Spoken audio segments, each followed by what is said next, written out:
Good morning student, welcome to chemistry class. In today chemistry class we will see the numericals once again, and now we will see the numericals on mole fraction, limiting factor and long type of questions. So we will see first question on the mole fraction.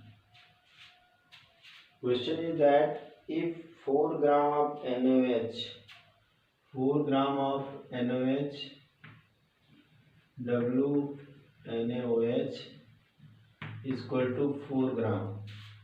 This question is from the NCERT book also.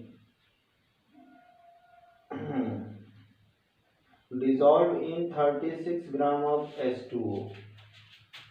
WH2O is equal to 36 gram. Calculate the mole fraction of each component in the solution. Also determine the molarity of the solution. Okay. Specific gravity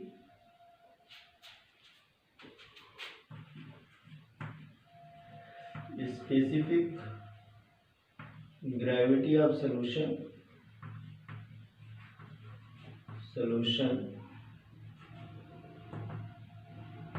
is equal to 1 gram per ml.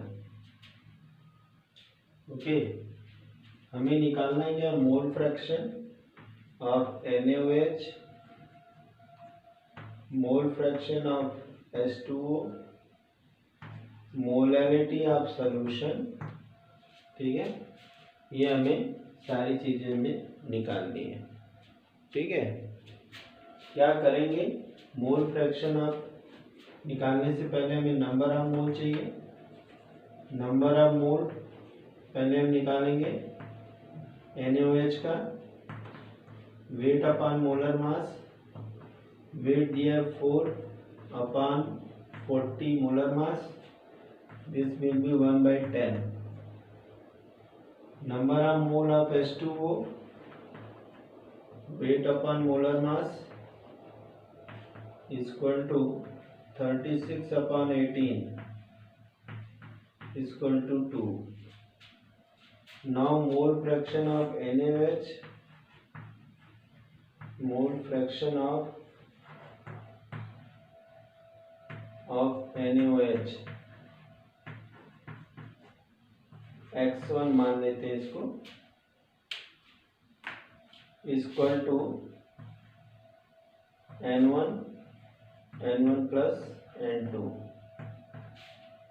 Number of मोल कितना? 1/10. 1/10 plus 2. Then what will be happen? 1/10 or 1 plus 20/10. From this 10 cut. Here will be 1/21. Mole fraction of the x1 means NaOH.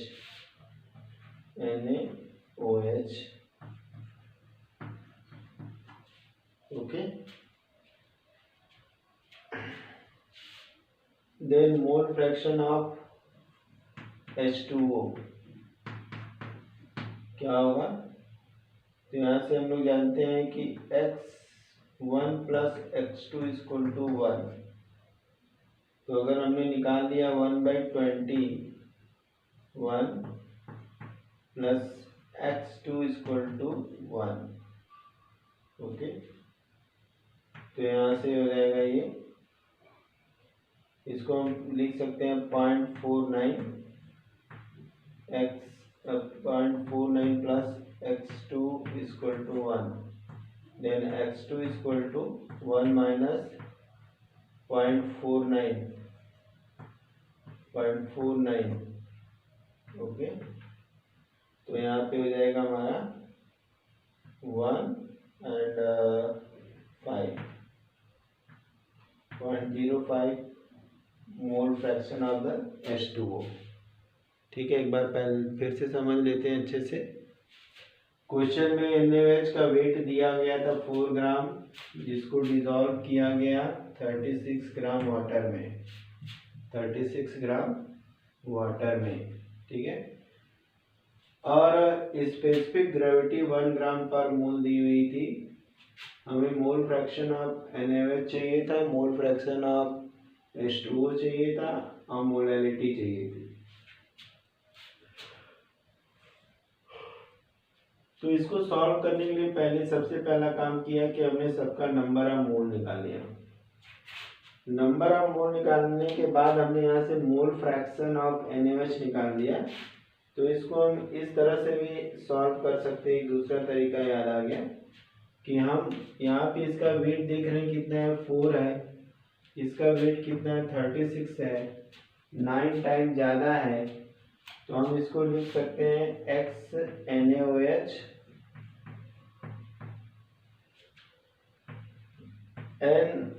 NaOH upon NH2O। तो और जल्दी solve हो जाएगा, क्योंकि इसका amount कम है, इसका अमाउंट बहुत ज़्यादा है, 9 गुना ज़्यादा है। तो हम एक डाइल्यूट सॉल्यूशन का कॉन्सेप्ट लगा लेंगे। तो यहाँ से हो जाएगा 1/10 अपॉन 2, 1/20, यानी कि 0.5, ठीक है। 0.05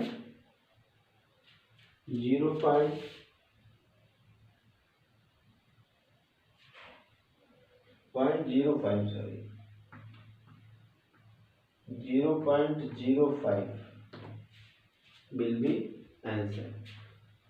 तो अब हम लोग जानते हैं कि x1 plus x2 equal to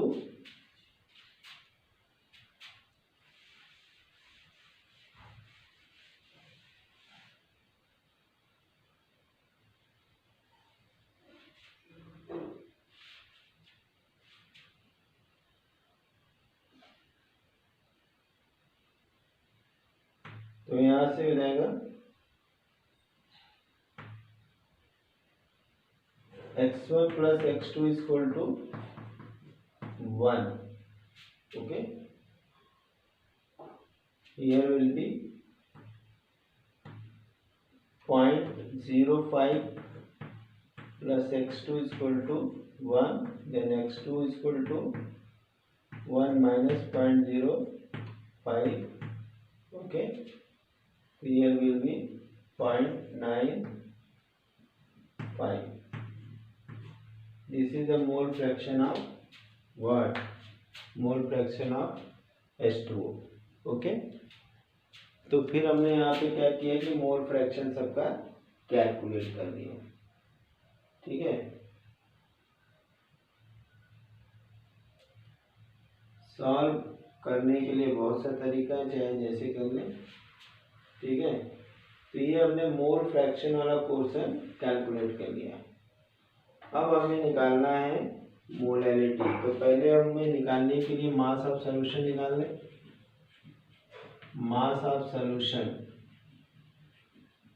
तो मास ऑफ सॉल्यूशन क्या हो जाएगा, mass of NaOH plus mass of H2O,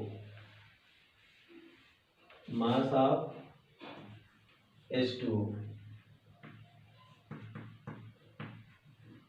तो यहाँ से हो गया, ये दिया हुआ है 4 प्लस 36 इक्वल टू 40। तो वॉल्यूम ऑफ सॉल्यूशन,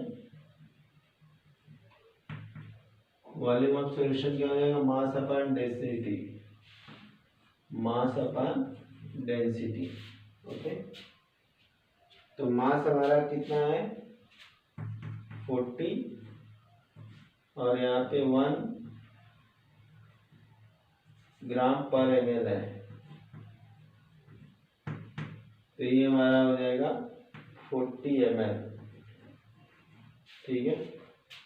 अब हमें वॉल्यूम पता हो गया, नंबर ऑफ मोल पता है, तो हम क्या कर सकते हैं, मोलैरिटी पता कर सकते हैं।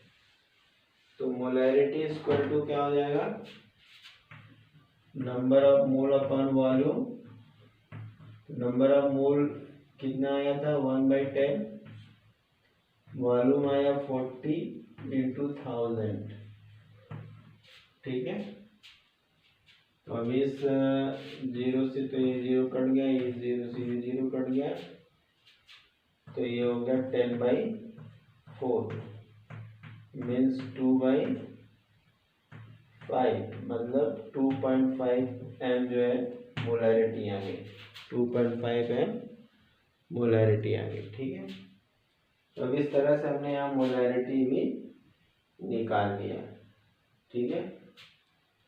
अब हम नेक्स्ट क्वेश्चन पे आते हैं, लिमिटिंग फैक्टर पे। Have you noted? Okay.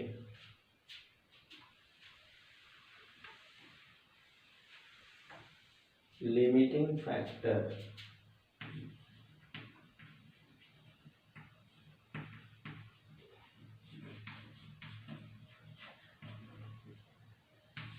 Limiting factor वो अमाउंट ऑफ रिएक्टेंट होता है, लिमिट जो रिएक्शन को लिमिट कर देता है, एक पॉइंट पे लाके रोक देता है। ऐसे जो सब्सटेंस किसी रिएक्शन में पहले ही खत्म हो जाते हैं वो होते हैं लिमिटिंग फैक्टर, ठीक है। अब इस पे हम लोग न्यूमेरिकल एक देख लेते हैं। The reactant which entirely consumed in the reaction is known as limiting reagent। जो सब्सटेंस किसी भी रिएक्शन में completely consumed हो जाता है, completely खत्म हो जाता है, उसको हम कहते हैं क्या? उसको हम कहते हैं लिमिटिंग फैक्टर। अब इसमें एक न्यूमेरिकल है हमारे पास, एक रिएक्शन दिया हुआ है 2A + 4B gives 3C and 4D, ठीक है।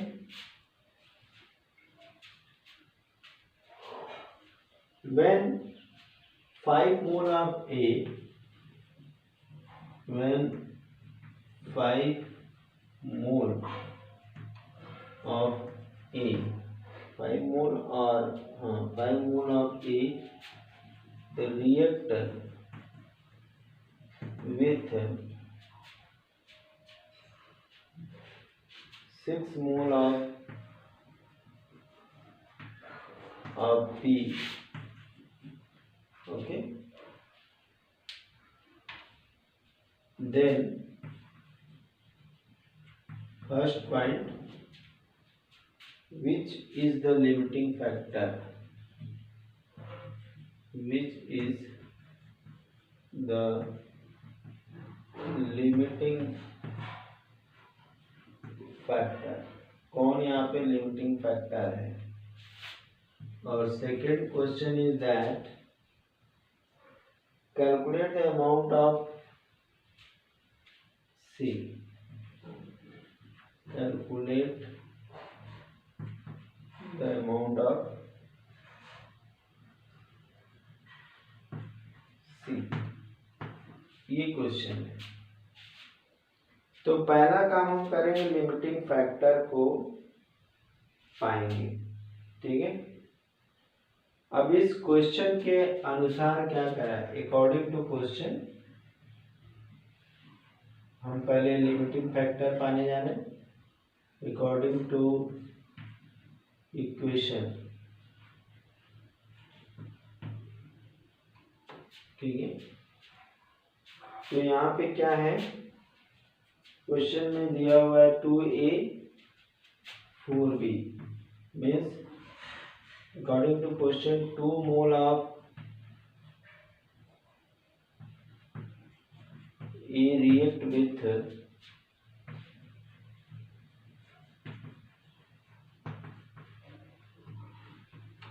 4 मोल ऑफ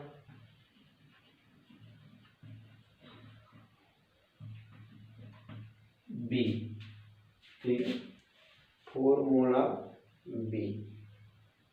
तो यहां से क्या दिया, 5 mole of A, then 5 mole of A will react with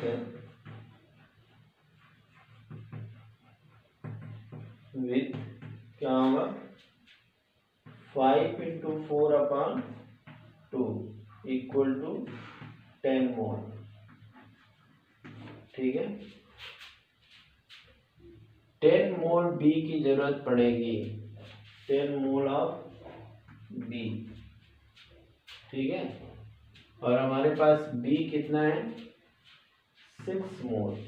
हमारे पास क्या है केवल 6 मोल है, हमें चाहिए कितना 10 मोल। हमें कितना चाहिए 10 मोल चाहिए। ठीक है, और हमारे पास कितना है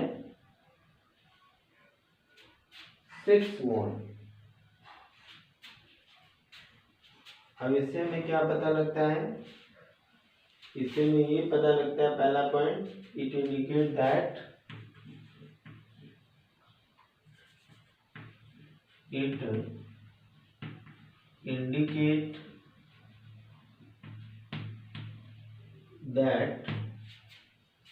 B is limiting factor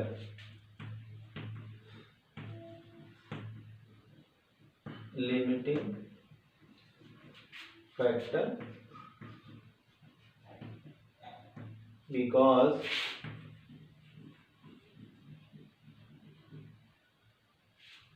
A can 5 mole of A can react with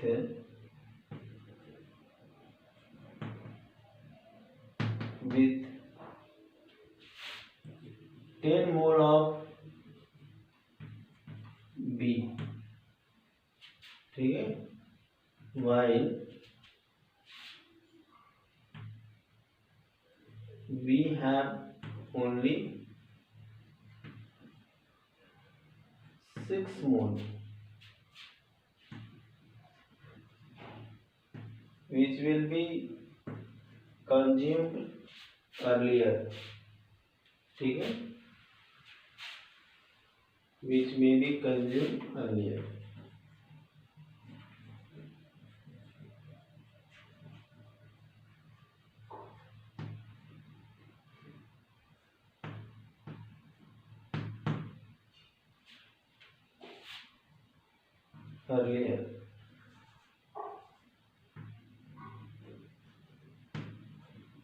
पहले से ये खत्म हो जाएगा। हमें जरूरत है 10 मोल की और हमारे पास है 6 मोल, तो 6 मोल क्या होगा पहले ही खत्म हो जाएगा, तो रिएक्शन क्या हो जाएगा रुक जाएगा। तो ये तो हमारा पहला पॉइंट हो गया। अब हम दूसरे पॉइंट पे आते हैं, amount, calculate the amount of C. ठीक है, तो क्वेश्चन के हिसाब से अगर देखेंगे बी चूंकि लिमिटिंग फैक्टर है तो हम बी के हिसाब से चलेंगे और रिएक्शन हमारा दिया है 2a + 4b = 3c + 4d। ठीक है, तो इक्वेशन के हिसाब से क्या है कि 4 मोल रिएक्ट विथ 3 मोल ऑफ सी से। तो हमारे पास 6 मोल है, 6 मोल will react with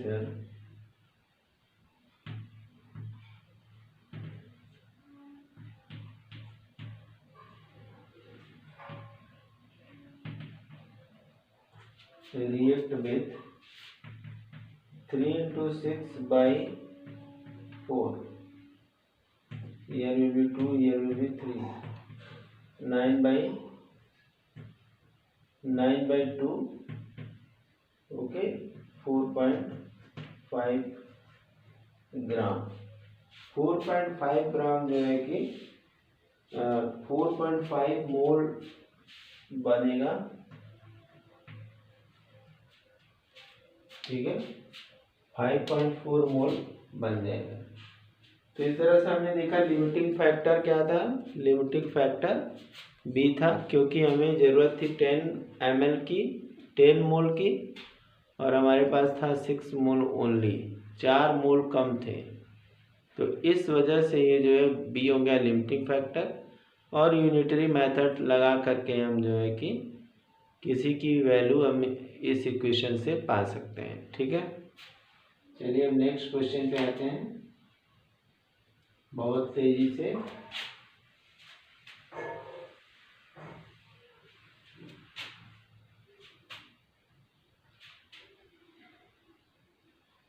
A vessel contain 1.6 gram. A vessel contain 1.6 gram dioxygen at STP. Okay, where the temperature is 273.15 and pressure is 1 atm. ठीक है, and the question is given that the gas is now transferred to another vessel at constant temperature where pressure become half of the original pressure. Then question is new volume of new vessel, number of molecules of dioxygen. ठीक है, कहने का मतलब एक vessel है जिसके अंदर 1.6 gram oxygen है, डाइऑक्सीजन एसटीपी पर स्टैंडर्ड टेम्परेचर प्रेशर पे, जो कि 273.15 केल्विन है। ठीक है, और pressure 1 atm। Gas now transfer to the another vessel, दूसरे वेसल को ट्रांसफर किया गया है, तो ओरिजिनल प्रेशर का आधा हो जाता है प्रेशर, तो उस कंडीशन में कितना होगा, क्या अमाउंट ऑफ ऑक्सीजन। तो हमारे पास गिवन क्या है, P1 equal to 1 atm, P2 equal to कितना होता है, P2 इक्वल टू 1/2, रिड्यूस हो जा रहा है 0.5 atm।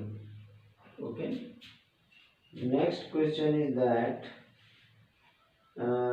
temperature is given T1 equal to 273.15 Kelvin. Okay,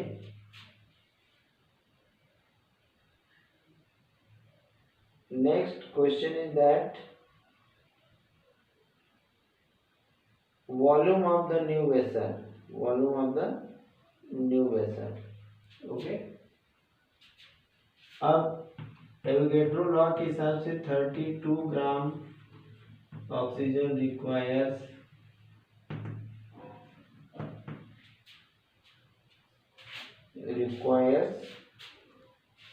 22.24 liter. Then now the weight is 1.6 gram is given in question. O2 requires, तो 22.4 into 16 by 1.6 by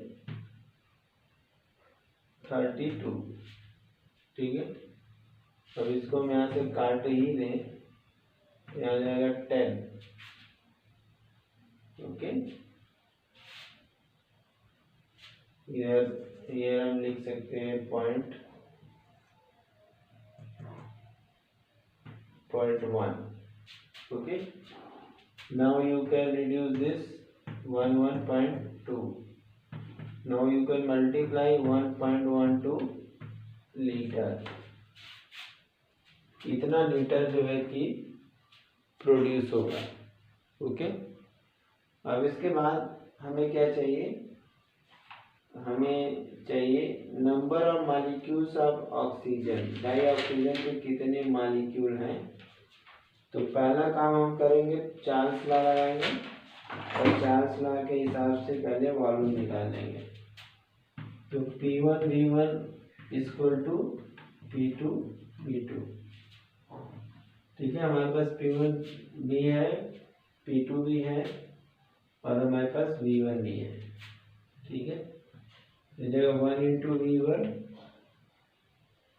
V1 is equal to 1.12 litre and P2 is equal to 1/2 and volume is required, volume की हमको जरूरत पड़ेगी। तो V2 is equal to क्या हो जाएगा, V2 is equal to हो जाएगा 2.24 लीटर। ठीक है, ये इसका वॉल्यूम हो जाएगा। अब इसके बाद नंबर ऑफ मोल्स निकालना है, तो सिंपल है, नंबर ऑफ मोल्स ये हो जाएगा number of mole weight upon molar mass 36/18 equal to 2 mole. ठीक है, ये हो गया हमारा न्यूमेरिकल, हमने यहाँ पे नंबर ऑफ मोल भी पता कर लिया। अब इस नंबर ऑफ मोल में यहाँ पे हमें लेना है जो हमारा इक्वेशन दिया 1.6/32। ओके, तो यहाँ पे वैल्यू आएगी 0.05। अब हमें नंबर ऑफ मोल पता हो गया, तो अमाउंट ऑफ अगर मॉलिक्यूल निकालना है तो amount of dioxygen is equal to amount of dioxygen equal to 0.05 into 6.022 into 10⁻³ 23। अब इसको सॉल्व कर लेना है। 0 0 1 1.30 now 1 2 3 4 5 here will be, यानी कि 0.3 ग्राम 0.3 ग्राम। ठीक है, तो ये हमारा गया अमाउंट ऑफ डाई ऑक्सीजन। ठीक है, फटाफट अभी न्यूमेरिकल और देख लेते हैं। ये समझ में आ गया सबको?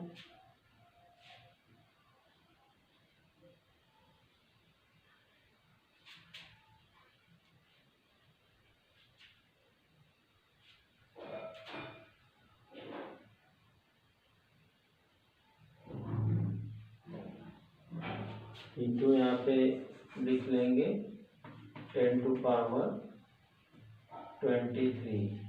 Okay, now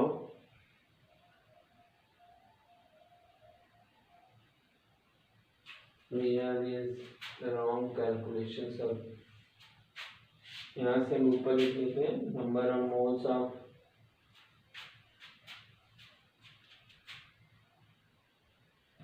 .05 mole of dioxygen molecule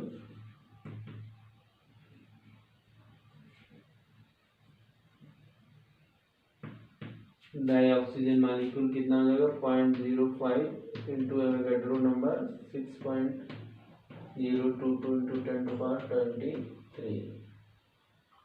then here will be what 0, you can write this 5 into 10⁻⁻2 into 6.022 into 10⁻23।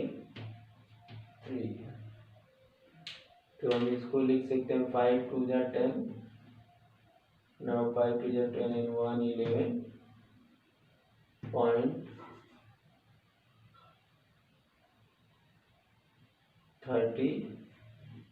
okay, and power is 21। this is the number of molecules। okay, इसको हमको लिखना हो तो हम इसको एक चीज और लिख सकते हैं, इसको 3.011 इंटू 10⁻22। ठीक है, तो ये हमने निकाल लिया नंबर ऑफ मोल। तो इस तरह से हमने देख लिया कि कैसे एक रिएक्शन के थ्रू हम नंबर ऑफ मोल, क्वेश्चन में जो दिया था कि 1.6 gram of dioxygen at STP, the gas now transfer to another vessel at constant temperature, pressure become half of the original. Volume of the new निकालना था, 1.12 litre निकाल लिया हमने। उसके बाद निकालना था अमाउंट, तो हमारा यहाँ से अमाउंट आ गया। बहुत सिंपल, बहुत टिपिकल नहीं है, बहुत सिंपल है। तो कल हम इसके आगे और देखेंगे। Thank you, have a nice day.